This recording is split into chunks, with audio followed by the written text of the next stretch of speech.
So you're buying an electric vehicle and you want to know what are the things you need to know. Well, I'm going to go through a few of those questions and some answers and give you an idea. So one of the first things you have to ask is, what kind of EV are you going to get?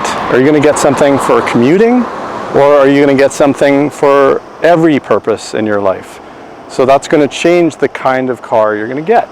Probably one with lower range and a smaller battery, but it makes it more affordable, but it can do all of your average commuting. Or if you want something that does everything, you get something like a Model Y or a Mustang Mach-E. It has longer range, has more storage space, and can do all the things you need. This is the hard point to think about. Can you afford an electric vehicle? They are getting more expensive with inflation and battery metals costs and the supply chain making it just harder and harder to get an affordable electric vehicle. So you might not be able to afford one right now, but you can still plan for it in the future. The next thing you have to ask yourself is, how much range do you really need in an electric vehicle? Do you need the longest range for purposes of traveling to see your family? Or do you need something with a shorter range? It does make it more affordable. And it covers your average trips, and it covers the longer trips where you might have infrastructure.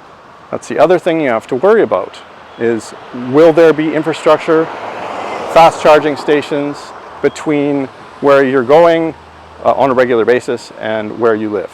The next thing you have to ask yourself is charging infrastructure at home. Can you get it at home? Or maybe you can get it where you work, and that can solve your issue for charging on a regular basis. The most comfortable thing you can have is charging at home. You'll have basically a full battery, or 80%, whatever you charge to based on the battery chemistry. That is the most comfortable. You always feel like you have a full tank of gas in comparison to a gas vehicle. And that is something that is not comparable to an ICE vehicle. It's the best thing ever.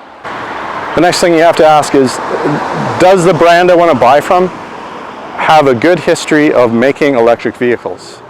And I'm not going to say anything good or bad about any of them, but who's been doing it the longest and who has a good service record?